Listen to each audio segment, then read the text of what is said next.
Welcome back. देख रहे हैं इकोनॉमिक नॉलेज। मैं हूं अभी। आज हम देखेंगे मध्य प्रदेश के बारे में, उसकी जीडीपी एनालिसिस करेंगे, कल्चर देखेंगे, हिस्ट्री देखेंगे, इंडस्ट्री देखेंगे, रिवर एंड बायोडाइवर्सिटी देखेंगे, डिस्प्यूट देखेंगे, हॉस्पिटल एंड एजुकेशन देखेंगे। तो फिर देखना चालू करते हैं। तो सबसे पहले हम बात कर लेते हैं मध्य प्रदेश लेजिस्लेटिव असेंबली की और करंट पॉलिटिकल लैंडस्केप की। अगर चीफ मिनिस्टर की बात की जाए तो डॉक्टर मोहन यादव हैं, क्योंकि 13 दिसंबर 2023 से ये पदभार संभाले हुए हैं। पार्टी की बात की जाए तो बीजेपी करंट रूलिंग पार्टी है, Bharatiya Janata party majority government है, यानी 230 में से 163 सीट इनके पास। अपोजिशन की बात की जाए तो लगभग इंडियन नेशनल कांग्रेस है, इनके पास 66 सीट है आउट ऑफ 230। अगर एलओपी की बात की जाए, लीडर ऑफ अपोजिशन की, तो अजय सिंह है, कांग्रेस के ही है। और डिप्टी एलओपी की बात की जाए तो बाला बच्चन है। तो ये रहा पॉलिटिकल लैंडस्केप मध्य प्रदेश का कि कौन चीफ मिनिस्टर है, कौन एलओपी है। फिर हम देखते हैं मध्य प्रदेश की इकोनॉमिक ओवरव्यू। हम देख लेते हैं इसमें क्या कह रहा है। इसमें हम देखते हैं तो सबसे पहले कि economic indicator and GDP analysis का मैंने यहाँ पे इलस्ट्रेटिव किया है। सेक्टरल कंपोजिशन या कंट्रीब्यूशन की बात की जाए तो लगभग प्राइमरी सेक्टर 43%, सेकेंडरी सेक्टर यानी इंडस्ट्री और मैन्युफैक्चरिंग लगभग 20% कंट्रीब्यूट करते हैं। फिर आता है टर्सरी सेक्टर, जिसमें से 37% इमर्जिंग हब है और 37% ये बैंकिंग फाइनेंसिंग ये सब है। कि इकोनॉमिक ड्राइवर और स्ट्रेंथ की बात की जाए तो सोया बाउल ऑफ इंडिया के नाम से जाना जाता है। मेजर प्रोड्यूसर बात होगा सोयाबीन, तो सोया बाउल मतलब सोयाबीन, वीट हो गया, मैंड्रीन हो गया। लीडर इन पल्स प्रोडक्शन, यहाँ पे दाल की भी खेती बहुत ज्यादा होती है, ये हो गया। डाइवर्सिफाई इंडस्ट्रियल बेस है, यानी पीतमपुर ऑटो क्लस्टर जैसे हो गया। ओवर 280 फार्मा यूनिट यहाँ पे है। स्टोरेज फूड प्रोसेसिंग सेक्टर है। ग्रोइंग सर्विस सेक्टर की बात की जाए जैसे आईटी हो गया, इंदौर जानते ही होंगे, वाइल्ड लाइफ टूरिज्म हो गया, मेजर लॉजिस्टिक क्रॉस रोड हो गया, ये हो गया। इंफ्रास्ट्रक्चर डेवलपमेंट की बात की जाए तो जैसे नागपुर इंदौर प्रोजेक्ट हो गया, आगरा इंदौर कॉरिडोर हो गया, लीडर इन सोलर एनर्जी हो गया। अगर बात की जाए अर्बनाइजेशन कनेक्टिविटी की तो pace of urbanisation is rising, developing smart city जैसे इंदौर हो गया, भोपाल में हो गया। फिजिकल पोजीशन की बात की जाए तो टारगेटेड विद इन लिमिट है, managing debt to GSDP ratio, यानी कि मैनेज न ज्यादा है न कम है, मैनेजेबल है। सेक्टोरल डाइवर्सिफिकेशन की बात की जाए तो GSDP growth targeted to exceed national average, यानी जो नेशनल एवरेज है, जैसे अभी मान के चलिए 8.6 है। इंडिया की जीडीपी काफी लोग कह रहे हैं कि 7 पॉइंट कुछ है, तो अलग अलग रहता है, तो उससे ज्यादा ग्रो करने का इनका टारगेट है। और रिकमेंडेशन क्या है, तो रिकमेंडेशन ये है कि आईटी सेक्टर में बूस्ट हो, प्रमोट किया जाए फूड प्रोसेसिंग सेक्टर को, क्योंकि यहाँ पे ये बाउल ऑफ इंडिया कहा जाता है। तो हाँ, उसके रिगार्डिंग काफी कुछ करना चाहिए, ये हो गया। ओवरऑल मध्य प्रदेश की इकोनॉमी में कौन कौन सा सेक्टर है, की इकोनॉमिक ड्राइवर है, क्या स्ट्रेंथ है, क्या चैलेंजेस है, क्या फ्यूचर रोड मैप है। फिर हम देखते हैं Madhya Pradesh industrial hub and special economic zone overview, इसको भी देख लेते हैं इसमें क्या कह रहा है। देखते हैं Madhya Pradesh industrial hub and special economic zone overview. तो यहाँ पे की इंडस्ट्रियल सेक्टर, जिसमें से ऑटोमेटिक पे दिखा रहा है कि ग्रोथ बहुत ज्यादा है। फिर फार्मास्यूटिकल का है, फिर फूड प्रोसेसिंग का, फिर आईटी का है। और यहाँ पे लिखा भी जैसे पीतमपुरा ऑटो क्लस्टर हो गया। फार्मा की बात की जाए तो लगभग 280 unit and new R&D centre यानी रिसर्च एंड डेवलपमेंट सेक्टर, ये चीज हो गया। मध्य प्रदेश कल्चरल हेरिटेज की, और यहाँ पे एक और कॉन्सेप्ट है जीएसडीपी, यानी इंडस्ट्रियल जीएसबीए, जो कि लगभग 4.2 लाख करोड़ था। कल्चर हेरिटेज की बात की जाए तो इंदौर आईटी SEZ पे फोकस करे, यानी सॉफ्टवेयर डेवलपमेंट पे। पीतमपुर की बात की जाए तो ऑटो हब है, जहाँ पे कंपोनेंट हो गया ईवी फोकस हो गया, व्हीकल असेंबली हो गया, कंपोनेंट ये सब है। इंडस्ट्रियल पॉलिसी की बात की जाए तो सिंगल विंडो क्लियरेंस है, टैक्स इंसेंटिव दिया जाता है, single window clearance, tax incentive, ये चीजें हैं। बात की जाए Madhya Pradesh GSDP post pandemic recovery की, तो 2021 में लगभग काफी ज्यादा रिकवर हुआ, फिर उससे ज्यादा हुआ, फिर उससे ज्यादा, यानी डेली डेली बढ़ता ही जा रहा है। कि जीएसडीपी मैट्रिक की बात की जाए तो लगभग industrial GDP contribute 25%, total SEZ investment, operational SEZ export value लगभग कई लाख करोड़ का है। फिर परफॉर्मेंस हम देख लेते हैं तो unit account indoor IT SEZ fastest growing unit count. अगर सबसे ज्यादा एसईजेड यूनिट की बात की जाए तो इंडोर में सबसे ज्यादा बन रहा है, क्योंकि वहाँ पे आईटी सेक्टर और सॉफ्टवेयर के रिगार्डिंग सब कुछ हो रहा है। एक्सपोर्ट वैल्यू की बात की जाए तो जैसे पीतमपुरा ऑटो में डोमिनेंट है, वहां से एक्सपोर्ट होता है बहुत ज्यादा।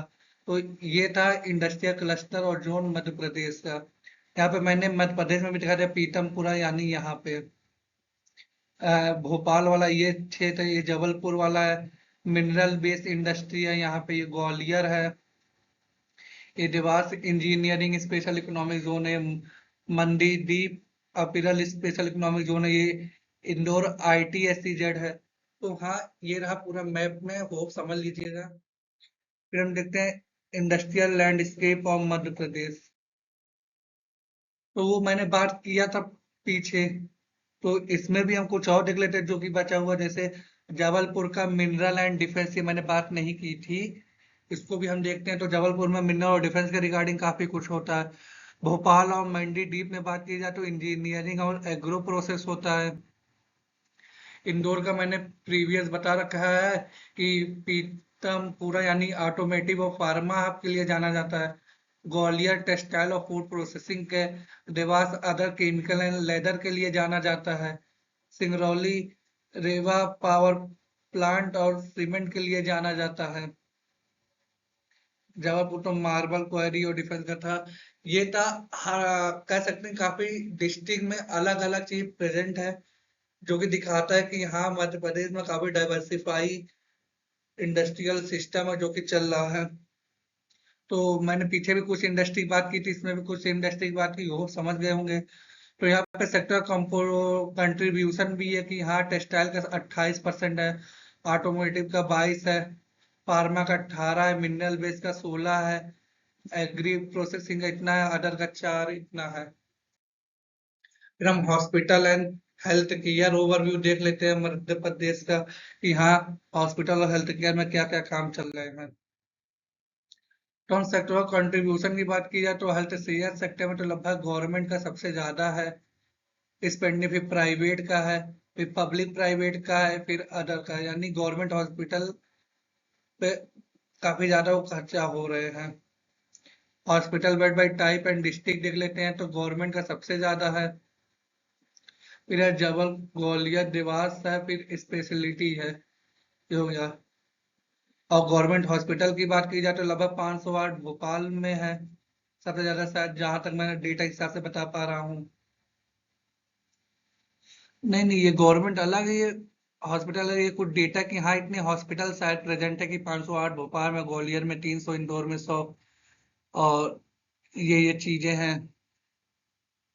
और Madhya Pradesh hospital long term growth trend की बात की जाए कि हाँ, गवर्नमेंट सर्विस का भी ज्यादा है, प्राइवेट का भी धीरे धीरे बढ़ रहा है, और मेडिकल टूरिज्म यानी बाहर के लोग आके जो दवाइयाँ करवाते हैं वो भी धीरे धीरे बढ़ रहा है।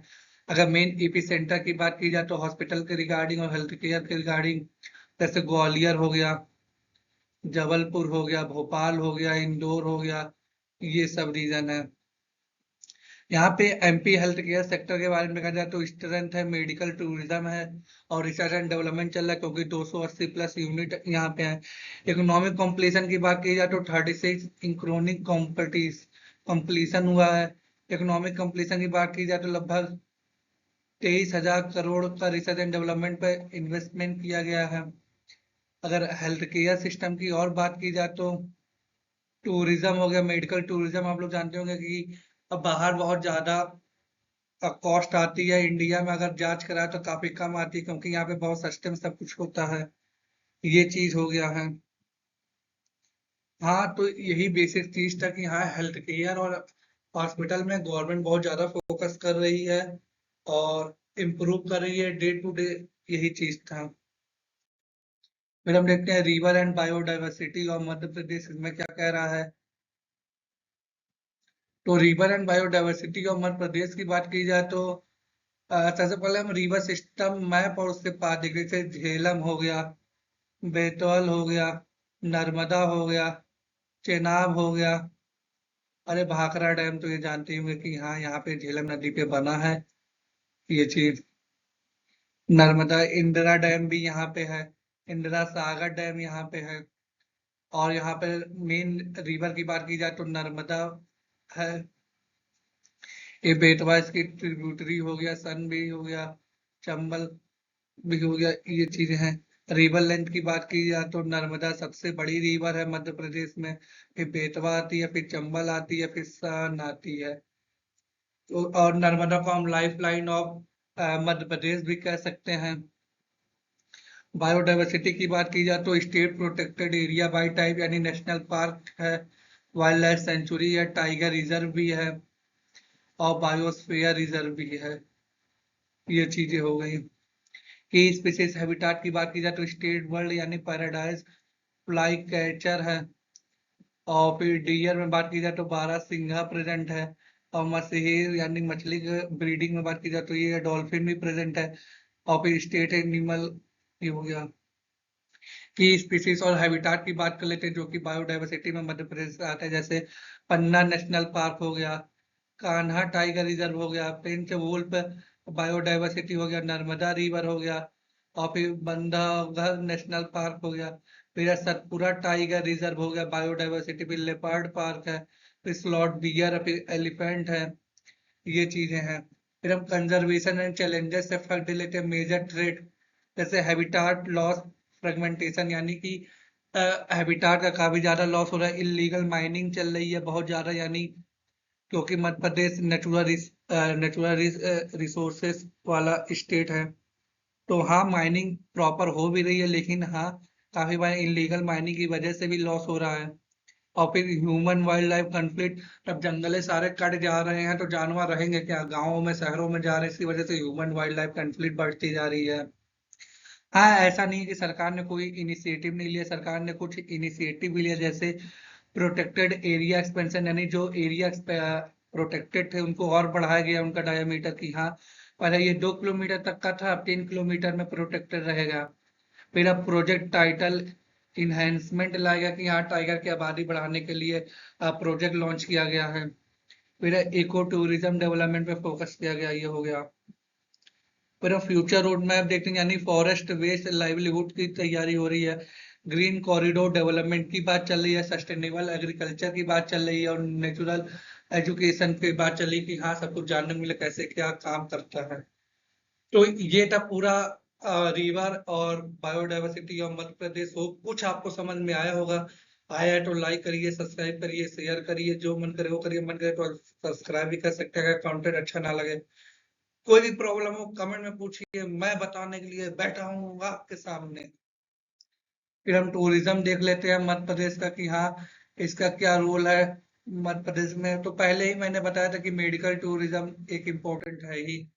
तो इसमें देखते हैं टूरिज्म रोड में, जैसे महाकालेश्वर मंदिर हो गया, उज्जैन जानते ही होंगे प्रभु हमारे महादेव के नाम से ज्यादा ज्यादा जाना जाता है। ग्वालियर हो गया, ग्वालियर फोर्ट हो गया।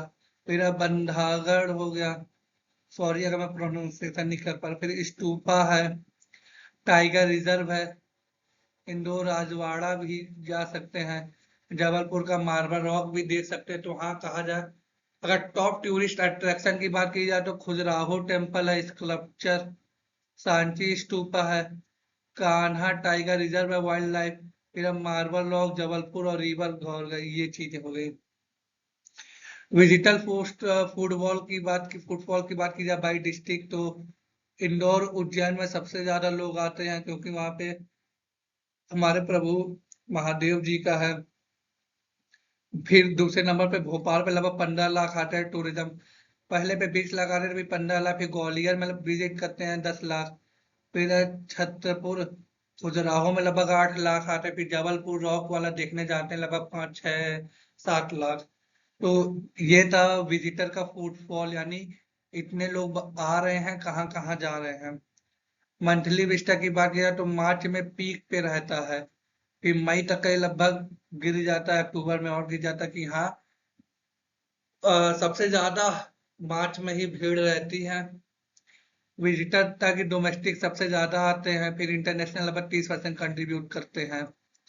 अट्रैक्शन थीम की बात की जाए तो वाइल्ड लाइफ को सबसे ज्यादा लोग देखने आते हैं, जैसे टाइगर रिजर्व हो गया और सब चीज हो गया, फिर हिस्टोरिकल चीजों को देखने आते हैं, फिर इस स्पिरिचुअल पर्पस के लिए आते हैं। एवरेज स्टे ड्यूरेशन की बात की जाए तो वो लगभग 40% लोग 30 से 5 दिन रुकते हैं, और फिर 40% और लोग 1 से 2 दिन रुकते हैं, 20% ऐसे जो 6 दिन से ज्यादा रुकते हैं। तो ये रहा पूरा टूरिज्म सेक्टर के बारे में, मध्य प्रदेश के बारे में। होप आपको समझ में आ गया होगा। फिर हम चैलेंजेस एंड डेवलपमेंटल इशू देख लेते हैं कि हाँ इसमें क्या कह रहा है, कौन कौन से चैलेंजेस है, कौन कौन से डेवलपमेंटल इशू, इसको भी हम देखते हैं। तो इसमें बात की जाए की चैलेंजेस और डेवलपमेंटल इशू की, तो सबसे पहले हम बात करते हैं सोशल चैलेंजेस की। तो प्राइमरी इशू है हाई इन्फेंट मोर्टेलिटी रेट, यानी 48/1000 है। चाइल्ड माल न्यूट्रिशन है 100%। मैटरनल मोर्टेलिटी रेट है 173/100,000 है। चाइल्ड माल न्यूट्रिशन लगभग 50% है। और फिर लो मेल फीमेल लिटरेसी रेट है 60%। फिर स्टनिंग इन चिल्ड्रन 35% है। तो कहा जाए कि सोशल चैलेंजेस बहुत ज्यादा है, जैसे मोर्टेलिटी रेट का ज्यादा होना और माल न्यूट्रिशन होना, यानी कि प्रॉपर डाइट ना मिल पाना, छोटे छोटे बच्चे टीबी का शिकार, कुपोषण का शिकार, जिसे हिंदी में हम कहते हैं। तो हाँ ये सब बहुत बड़े बड़े चैलेंजेस है। लिटरेसी रेट बहुत कम है, 60% है। क्या है, मजाक बना के रख दिए हैं। केरला में तो 100% हो गया है। कि इकोनॉमिक ड्राइवर और स्ट्रेंथ की बात की जाए तो पावर सप्लाई रिलायबिलिटी है, high transmission and distribution losses काफी हैं, unreliable power and industrial zone. Last mile connectivity भी कह सकते हैं कि एक स्ट्रेंथ है कि यहाँ poor connection to major cluster, high logistic cost है। ये हो गया चैलेंजेस, हो गया कि इकोनॉमिक। स्ट्रेंथ की बात की जाए तो स्किल मैन पावर शॉर्टेज है, वाटर स्केर्सिटी फॉर इंडस्ट्री है, shortage of industry ready worker, यानी कि वहां पे ऐसा कोई सिस्टम नहीं कि हाँ इंडस्ट्री रेडी वर्कर आ जाए। Hinder adoption of modern manufacturing technique, ये सब क्या है, ये सब पूरे चैलेंजेस है। और मध्य प्रदेश अनएम्प्लॉयमेंट रेट की बात की जाए तो लगातार बढ़ता जा रहा है, 8.5% तक का बढ़ गया है। कृषि बेरोजगारी लगभग 2.8% है, शिक्षित बेरोजगारी लगभग 1.5% है, कौशल अंतर लगभग 8.5% का आ रहा है। फिर challenges and future road map की बात करते हैं, जैसे शेयर रिवर कॉम्प्लेक्सिटी, यानी complex share basin of Godavari और कृष्णा का। Multi state over water dispute allocation है कि यहाँ आ, आप पानी कम छोड़ते हैं, आप पानी ज्यादा छोड़ते हैं, इसके रिगार्डिंग डिस्प्यूट है कि पानी मिलनी कम छोड़ने के रिगार्डिंग डिस्प्यूट है, क्योंकि मध्य प्रदेश में ही काफी ज्यादा खपत है पानी की, और इसकी सिटी भी चल रही है क्योंकि इंडस्ट्रियल पर्पस के लिए। बुंदेलखंड वाटर स्ट्रेस है, drinking water scarcity intensify. Environmental stress है, क्लाइमेट चेंज स्ट्रेस है। और रिकमेंडेशन क्या करना है कि हाँ ह्यूमन डेवलपमेंट पे फोकस करना चाहिए, diversify agriculture and create non agree job होना चाहिए, और boost skill development investment, boost IT and BSF and food process, BSF यानी कि वही फाइनेंस हो गया, इन सब sectors regarding banking finance regarding, तो इस पे फोकस करना चाहिए। ये था ओवरऑल चैलेंजेस और डेवलपमेंटल इशू और मध्य प्रदेश को समझ में आ गया होगा। फिर हम नेक्स्ट देखते हैं। मैं इसी पर क्लोजिंग करना चाहूंगा और दिल से धन्यवाद देना चाहूंगा जो यहाँ तक का देखे हैं, जेन्युइन दिल से शुक्रिया। आप लोग अपना ध्यान रखिएगा, मिलते हैं नेक्स्ट वीडियो में किसी और टॉपिक के साथ, जब तक के लिए टेक केयर, बाय बाय।